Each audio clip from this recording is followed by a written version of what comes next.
ഹോസ്പിറ്റലിലെ ഡോക്ടേഴ്സും സ്റ്റാഫും എല്ലാവരും അവളെ നോക്കി കളിയാക്കി ചിരിക്കുന്നു. പുച്ഛിച്ച് മുഖം തിരിച്ച് നടന്നു പോകുന്നു. അവൾ അങ്ങോട്ടും ഇങ്ങോട്ടും തലയിട്ട് തിരിഞ്ഞും മറിഞ്ഞും കിടന്നു.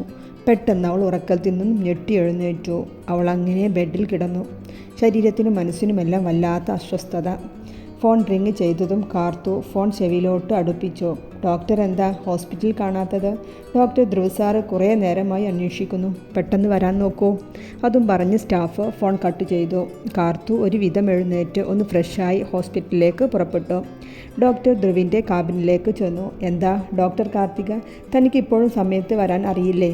തന്നെ കാത്ത് തൻ്റെ പേഷ്യൻസ് മണിക്കൂറുകളായി വെയിറ്റ് ചെയ്യുന്നു. ധ്രുവ് പറഞ്ഞുകൊണ്ട് അവളുടെ മുഖത്തേക്കൊന്ന് നോക്കി. ആള് തലയും താഴ്ത്തി ഒറ്റയിരിപ്പാണ്. ധ്രുവ് എഴുന്നേറ്റ് അവളുടെ അടുത്തേക്ക് വന്നു. അവളുടെ നെറ്റിയിൽ കൈവച്ച് നോക്കി. പനിക്കുന്നുണ്ടല്ലോ. BP നോക്കി ലോ ആണ് കാണിക്കുന്നത്. അവനൊന്നും മിണ്ടാതെ മരുന്ന് എഴുതി നേഴ്സിനെ വിളിച്ചു. ഈ മരുന്ന് വാങ്ങിച്ച് വരൂ, നേഴ്സിനോടായി പറഞ്ഞു. നേഴ്സ് ലിസ്റ്റും വാങ്ങി പുറത്തേക്ക് പോയി. താൻ ഫുഡ് കഴിച്ചോ? ഇല്ല എന്ന രീതിയിൽ തലയിളക്കി കാണിച്ചു. അവൾ കുറച്ചു നേരം അവളുടെ മുഖത്തേക്ക് തന്നെ നോക്കിയിരുന്നു. താൻ ഒബ്സർവേഷൻ റൂമിൽ കിടക്ക്. ഒരു ഫുൾ ചെക്കപ്പ് ചെയ്യണം. തനിക്ക് ഹെൽത്തിൽ ഒരു ശ്രദ്ധയുമില്ല. മുഖം കണ്ടാൽ അറിയാം. അവൻ നഴ്സിൻ്റെ കൂടെ അവളെ പറഞ്ഞയച്ചു. രാവിലെ റൗണ്ട്സ് കഴിഞ്ഞ് ധ്രുവ് ഒബ്സർവേഷൻ റൂമിലേക്ക് ചെന്നു. കാർത്തു അവിടെ ചെരിഞ്ഞു കിടക്കുന്നുണ്ടായിരുന്നു. അവൻ കയ്യിലുള്ള ഫ്രൂട്ട്സിൻ്റെയും നട്ട്സിൻ്റെയും കവർ ടേബിളിൽ വെച്ചു. ടേബിളിൽ ഇരുന്നിരുന്ന ടെസ്റ്റ് റിസൾട്ട് നോക്കി. ബ്ലഡ് കുറവാണ്. ചെറിയ ശബ്ദം കേട്ട് അവൾ നേരെ കിടന്നു ധ്രുവിനെ നോക്കി.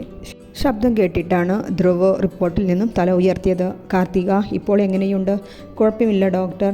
താൻ ഹെൽത്തിൽ ശ്രദ്ധ കുറവാണ്. റിപ്പോർട്ടിൽ ബ്ലഡ് കുറവ് കാണിക്കുന്നുണ്ട്. ഹോസ്റ്റൽ ഫുഡ് മാത്രം ഫോളോ ചെയ്യരുത്. ഇടയ്ക്ക് ഫ്രൂട്ട്സും നട്ട്സും എല്ലാം ഭക്ഷണത്തിൽ കഴിക്കണം. ഓക്കെ അല്ലേ ഇപ്പോൾ? അവൾ തലയാട്ടി കാണിച്ചു. 2 ദിവസം നന്നായി റെസ്റ്റ് എടുക്ക്, എന്നിട്ട് ജോലിയിൽ കയറിയാൽ മതി.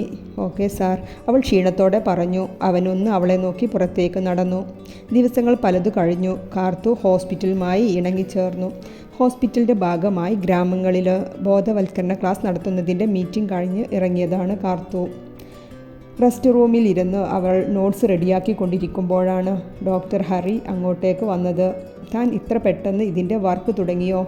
Yes sir. ഓ, ധ്രുവ് സാറിന് കൺഗ്രാസ് കിട്ടാനാണെന്ന് തോന്നുന്നു. എന്താ സംശയം ഡോക്ടർ സാറേ? അഭിനന്ദനം ആരെങ്കിലും ഇഷ്ടപ്പെടാതിരിക്കോ? അവൾ പറഞ്ഞുകൊണ്ടിരിക്കുമ്പോഴാണ് ധ്രുവ് അങ്ങോട്ടേക്ക് കയറി വന്നത്. കാർത്തു പുറം തിരിഞ്ഞിരിക്കുകയാണ്. അത് കാരണം അവന് വന്നത് അവൾ അറിഞ്ഞിരുന്നില്ല. ശരിയാണോ ധ്രുവ് സാറ്? കാർത്തികയുടെ ഈ വർക്ക് നന്നായിട്ടുണ്ടോ? ഹരിയുടെ ധ്രുവിനോടുള്ള സംസാരം കേട്ടതും കാർത്തു ഒന്ന് ഞെട്ടി നാക്ക് കടിച്ച് ധ്രുവിനെ നോക്കി. നല്ല കാര്യമാണല്ലോ doctor Karthika. Good work. Thank you sir. അവൾ വേഗം പറഞ്ഞ് തല താഴ്ത്തി. ഡോക്ടർ ഹരി, ഞാനൊന്ന് പുറത്തു പോകുകയാണ്. OPയിൽ ഒന്ന് ശ്രദ്ധിക്കൂ. അതും പറഞ്ഞ് കാർത്തുവിനോട് എന്തോ പറയാൻ നിന്ന ധ്രുവ് അവൾ തന്നെ ശ്രദ്ധിക്കുന്നില്ല എന്ന് കണ്ടതും പിന്നെ ഒന്നും മിണ്ടാതെ പുറത്തേക്ക് നടന്നു. കാർത്തു ഹരിയുടെ മുഖത്തേക്കൊന്ന് കൂർപ്പിച്ച് നോക്കി. ഹരി നന്നായി ഒന്ന് ഇളിച്ചു കാണിച്ചു. ഈ ഡോക്ടർക്ക് എന്താ? ആ കാട്ടുമാക്കന് റൂമിൽ വരുമ്പോൾ ഒന്ന് മുട്ടിയിട്ട് വന്നാലെന്താ? പെട്ടെന്ന് കയറി വന്നിരിക്കുന്നു. കാർത്തു പറയുന്നതെല്ലാം ധ്രുവ് പുറത്തുനിന്ന് കേൾക്കുന്നുണ്ട്. അവൻ ഒന്നുകൂടെ ഡോറിൻ്റെ അടുത്തേക്ക് വന്നു നിന്നു. കാർത്തിക, താൻ പറഞ്ഞതൊക്കെ ഡോക്ടർ ധ്രുവ് പുറത്തുനിന്ന് കേൾക്കുന്നുണ്ടാവും. ഓ, അങ്ങനെയൊന്നും ഉണ്ടാവില്ല. ധ്രുവ് ചുണ്ടിലൊരു കള്ളച്ചിരിയോടെ നടന്നു നീങ്ങി. ഇന്നാണ് അവർ തീരുമാനിച്ച ക്യാമ്പ്. അതിൻ്റെ പോസ്റ്റർ വർക്കുകളെല്ലാം റെഡിയാക്കി. ഡോക്ടേഴ്സ് എല്ലാവരും അവരുടെ കഴിവിൻ്റെ പരമാവധി പ്രയത്നിച്ചു. വൈകിട്ട് 6 മണി കഴിഞ്ഞിരുന്നു. എല്ലാം കഴിഞ്ഞപ്പോൾ കാർത്തു ധ്രുവിൻ്റെ കാറിലാണ് തിരിച്ചു പോകുന്നത്. കുറച്ചു ദൂരം പോയി കഴിഞ്ഞപ്പോഴാണ് ആരോ വണ്ടിയുടെ മുന്നിൽ വന്ന് നിർത്താൻ കൈ കാണിക്കുന്നത്. ധ്രുവ് കാർ ഒരു സൈഡിലേക്ക് നിർത്തി. സാർ, എൻ്റെ ഭാര്യയ്ക്ക് പ്രസവവേദന തുടങ്ങിയിരിക്കുന്നു. ഞാൻ കുറേ നേരമായി വണ്ടി നോക്കി നിൽക്കുകയാണ്. ദയവ് ചെയ്ത് ഒന്ന് ഹോസ്പിറ്റലിൽ കൊണ്ടുപോകുമോ? അയാൾ ധൃതിയിൽ പറയുകയാണ്. ധ്രുവ് കാർത്തുവിൻ്റെ മുഖത്തേക്കൊന്ന് നോക്കി. നിങ്ങളുടെ വീട് എവിടെയാണ്? 15 മിനിറ്റ് ദൂരം കാണും സാർ.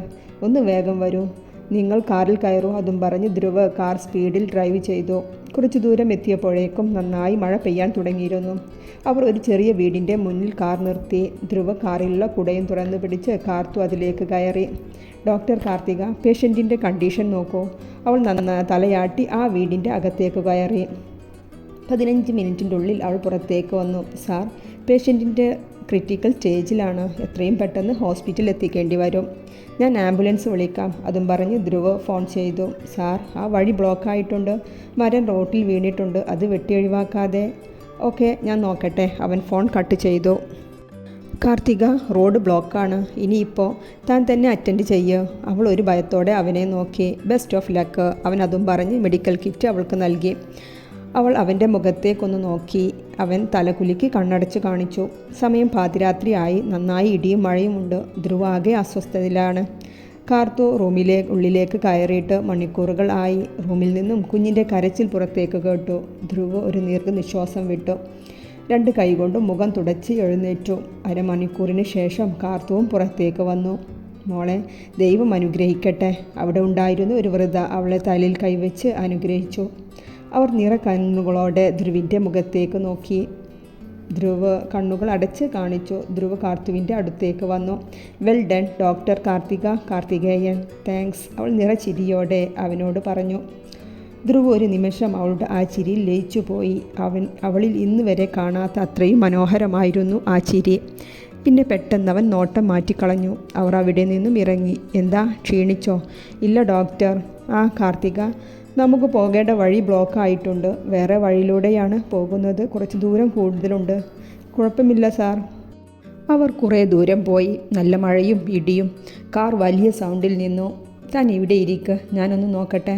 ധ്രുവ് പുറത്തേക്കിറങ്ങി. ഫോൺ ലൈറ്റിൽ അവൻ എന്തൊക്കെയോ ചെയ്യുന്നുണ്ട്. കാർത്തൊരു കുടയും പിടിച്ച് അവൻ്റെ അടുത്തെത്തി. താൻ എന്തിനാ കാറിൽ നിന്നും ഇറങ്ങിയത്? ഉള്ളിൽ കയറിയിരിക്ക്, മഴ കൊള്ളാതെ. അവൾ പോകുന്നില്ല എന്ന് കണ്ടതും അവൻ അല്പം ഗൗരവത്തിൽ പറഞ്ഞു. ഇത് ശരിയാവില്ല ഡോക്ടർ, നമുക്കടുത്ത് ആരെങ്കിലും ഉണ്ടോ എന്ന് നോക്കാം.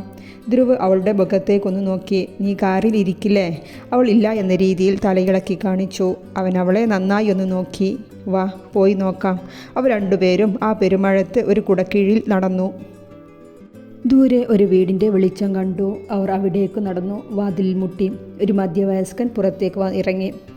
ഇരുവരെയും സൂക്ഷിച്ചു നോക്കി. നിങ്ങൾ ഡോക്ടർമാരല്ലേ ഇന്ന് ക്യാമ്പിലുണ്ടായിരുന്ന? അതെ, ഞങ്ങളുടെ കാർ ഒന്ന് നിന്നു. ഇവിടെ വല്ല മെക്കാനിക്കിനെയും കിട്ടുമോ? ധ്രുവ് ചോദിച്ചു. സാർ, ഇവിടെ ഇരിക്കോ, അടുത്തുണ്ട് കാർ നന്നാക്കാൻ അറിയുന്നവൻ. ഞാൻ വിളിച്ചിട്ട് വരാം. ധ്രുവും കാർത്തുവും അവരുടെ സിറ്റൗട്ടിൽ കയറിയിരുന്നു. അവർ കുറേ നേരം അവിടെ ഇരുന്നു. തിരിച്ച് ധ്രുവ് അവളെ ഹോസ്റ്റലിൽ ഇറക്കുമ്പോൾ സമയം 2 മണി ആയിരുന്നു. ഓക്കെ, താൻ പോയി റെസ്റ്റ് എടുക്ക്, നാളെ ഹോസ്പിറ്റലിൽ വരണ്ട. അവൾ ഹോസ്റ്റൽ അകത്ത് കയറുവോളം അവൻ നോക്കിയിരുന്നു. റൂമിൽ എത്തിയിട്ടും 2 പേർക്കും ഉറക്കം വരുന്നില്ല. തിരിഞ്ഞും മറിഞ്ഞും കിടന്ന് 2 പേരും നേരം വെളുപ്പിച്ചു. രാവിലെ അല്പം വൈകിയാണെങ്കിലും കാർത്തു ഹോസ്പിറ്റലിലേക്ക് പോയി. തലേ ദിവസത്തെ സംഭവം ധ്രുവിൽ നിന്നും മറ്റു ഡോക്ടേഴ്സും സ്റ്റാഫും എല്ലാം അറിഞ്ഞിരുന്നു. എല്ലാവരും അവളെ അഭിനന്ദിച്ചു. ഡോക്ടർ കാർത്തിക, ട്രീറ്റ് ഉണ്ട്. ഹരി കാർത്തുവിനെ കണ്ടതും പറഞ്ഞു. എന്തിന് ഡോക്ടർ? ധ്രുവ് ഡോക്ടർ ഇന്ന് ഹോസ്പിറ്റൽ മുഴുവൻ തൻ്റെ കഴിവിനെ വാനോളം പുകഴ്ത്തി. ഓ, അതിനാണോ? അതെ, തൻ്റെ പരാതി തീർന്നില്ലേ? ഇനി ധ്രുവ് ഡോക്ടറിൽ നിന്ന് കാർത്തിക ഡോക്ടർ എന്തൊക്കെ കാണാൻ കിടക്കുന്നു? ഹരി ഡോക്ടർക്ക് ലഞ്ച് എൻ്റെ കാശിന് തരാം. പോരെ? മതി, അതുമാത്രം മതി. ഹരി പറഞ്ഞുകൊണ്ട് നടന്നു നീങ്ങി. കാർത്തു ധ്രുവിൻ്റെ ക്യാബിനിലേക്ക് നടന്നു. കാർത്തുവിനെ കണ്ടതും ധ്രുവിൻ്റെ നെഞ്ചൊന്ന് തുടിച്ചു. ഇനി കാണാൻ പറ്റില്ല എന്ന് കരുതിയതാണ്. ഹോസ്പിറ്റലിൽ വരണ്ട, റെസ്റ്റ് എടുക്കാൻ പറഞ്ഞെങ്കിലും വന്നെങ്കിലെന്ന് തൻ്റെ മനസ്സ് ആഗ്രഹിച്ചു കൊണ്ടിരിക്കുകയായിരുന്നു. സാർ, കയ്യിലുള്ള ഫയൽ അവൾ അവന് നേരെ നീട്ടി. അപ്പോഴാണ് അവന് സ്വയം ബോധം വന്നത്. താൻ വന്നോ? ഇന്ന് റെസ്റ്റ് എടുക്കാൻ പറഞ്ഞിട്ട്? കുഴപ്പമില്ല ഡോക്ടർ. ഓക്കെ കാർത്തിക, 107 ബെഡിലെ പേഷ്യൻറ്റിനെ ഒന്ന് ചെക്ക് ചെയ്യും. ഡീറ്റെയിൽ വൈകുന്നേരത്തിനുള്ളിൽ അറിയിക്കും. Okay doctor. അവൾ റൂമിൽ നിന്നും പുറത്തേക്കിറങ്ങി. ഞാൻ ഇങ്ങനെ നോക്കി ഇരിക്കാന്നല്ലാതെ ഈ പെണ്ണ് അറിയുന്നുണ്ടോ? ദൈവമേ, വല്ലതും. അവൻ ഒരു ദീർഘനിശ്വാസം വിട്ട് തൻ്റെ ജോലിയിൽ മുഴുകി. ഏട്ടത്തി, നാട്ടിൽ വന്നപ്പോഴുള്ള ഏറ്റവും വലിയ ഗുണം ഭക്ഷണം സമയാസമയം ടേബിളിൽ റെഡി. ധ്രുവ് ഫുഡ് കഴിക്കാനായി ഡൈനിങ് ടേബിളിൽ വന്നിരുന്നു കൊണ്ട് പറഞ്ഞു. പാറു ഒന്ന് മൂളി. ധ്രുവ്, ഒരു കല്യാണം കഴിക്ക്, ഗുണങ്ങൾ ഒന്നിൽ അധികമുണ്ടാകും. ഹോ, ഐഡിയ കൊള്ളാം ഏട്ടത്തി. അല്ല, ഏട്ടത്തിയുടെ കൂട്ടുകാരി എവിടെ? കുറേ ദിവസമായല്ലോ ഏട്ടത്തിയെ കാണാൻ വന്നിട്ട്. ആരാ ധ്രുവ്? കാർത്തുവാണോ? പാറു മനസ്സിലാവാത്ത പോലെ ചോദിച്ചു. അതെ ഏട്ടത്തി, അവളല്ലാതെ ഇവിടെ വേറെ ഫ്രണ്ട് ആരാ ഏട്ടത്തിക്ക്? അവൾ ഹോസ്പിറ്റൽ ക്യാമ്പും ഒക്കെ ആയി ബിസിയാണ്. ഒരു ദിവസം ഇവിടെ വന്നപ്പോഴേ കണ്ടല്ലോ. എൻ്റെ ധ്രുവ്, നീ ഇത്ര ഹാർഡാവല്ലേ, അവൾക്ക് നിന്നെ ഭയങ്കര പേടിയാ. ധ്രുവ് ഒന്ന് ചിരിച്ചു എന്നല്ലാതെ മറുപടിയൊന്നും പറഞ്ഞില്ല. ഡോക്ടർ കാർത്തിക. കാർത്തു ഫയലെല്ലാം റെഡിയായി ഷെൽഫിൽ വെക്കുന്ന തിരക്കിലായിരുന്നു. ധ്രുവിൻ്റെ വിളി കേട്ട് കാർത്തു അവൻ്റെ അടുത്തേക്ക് വന്നു. തന്നോട് വൈകുന്നേരത്തിൻ്റെ ഉള്ളിൽ 107 ബെഡിലെ റിപ്പോർട്ട് തയ്യാറാക്കാൻ പറഞ്ഞിരുന്നല്ലോ. അതെ, റിപ്പോർട്ട് തനിക്ക് പറ്റില്ലെങ്കിൽ പറയണമായിരുന്നു. ഞാൻ വേറെ ഡോക്ടേഴ്സിനെ ഏൽപ്പിച്ചിരുന്നു. ധ്രുവ് ആൾ പറയുന്നത് മുഴുവൻ കേൾക്കാതെ പറഞ്ഞുകൊണ്ടിരിക്കുകയാണ്. ഡോക്ടർ, താൻ ഒന്നും പറയണ്ട. അവൾ പറയുന്നത് മുഴുവൻ കേൾക്കാതെ തമ്പിൻ്റെ ക്യാബിനിലേക്ക് കയറി. ടേബിളിൽ 107 ബെഡിലെ റിപ്പോർട്ട് ഇരിക്കുന്നത് കണ്ടതും അവൻ ആകെ അസ്വസ്ഥനായി. അവൻ ഫയൽ തുറന്നു നോക്കി. എല്ലാം കറക്റ്റായി റിപ്പോർട്ട് ചെയ്തിട്ടുണ്ട്. അവൻ കണ്ണു അടച്ച് ചെയറിൽ ചാരി കിടന്നു. കാർത്തു ചവിട്ടിത്തുള്ളി റെസ്റ്റ് റൂമിലേക്ക് നടന്നു. ഞാൻ എന്താ അയാളുടെ വേലക്കാരിയാണോ? മുഴുവനും കേൾക്കാതെ ഇങ്ങനെ വഴക്ക് പറഞ്ഞുവിടാൻ? ചെയർ ഇരിക്കുന്ന ഹരിയോടായി പറഞ്ഞ് അവൾ അപ്പുറം വന്നിരുന്നു. ധ്രുവിനോടുള്ള തൻ്റെ ദേഷ്യമെല്ലാം വാക്കുകൾ കൊണ്ട് തീർത്തു. കാർത്തു ഹരിയെ നോക്കി. ആൾ ഒന്ന് പുഞ്ചിരിക്കാൻ ശ്രമിച്ചു. എന്താ ഡോക്ടർ, എന്താ ഇങ്ങനെ അപ്സെറ്റായിട്ട്? ഡോക്ടറെ ഇങ്ങനെ കാണാറേ ഇല്ലല്ലോ, അവൾ വെപ്രാളത്തോടെ ചോദിച്ചു. അവൻ്റെ കണ്ണുകൾ കലങ്ങിയിരുന്നു. എന്താ ഡോക്ടർ, എന്താ കാര്യം? അത് അവന് മുകൾ ഷോൾഡറിൽ തുടച്ചു. ഇന്ന് എൻ്റെ ഭാര്യയും മോനും മരിച്ച ദിവസമാണ്. 5 വർഷം കഴിഞ്ഞു അവർ പോയിട്ട്. കാർത്തു വിശ്വസിക്കാനാവാതെ അവനെ തന്നെ നോക്കി. ശരി ഡോക്ടർ കാർത്തിക, OP ഉണ്ട്. ഡോക്ടർ റെസ്റ്റ് എടുക്ക്. അവൻ പെട്ടെന്ന് തന്നെ അവിടെ നിന്നും എഴുന്നേറ്റ് പോയി.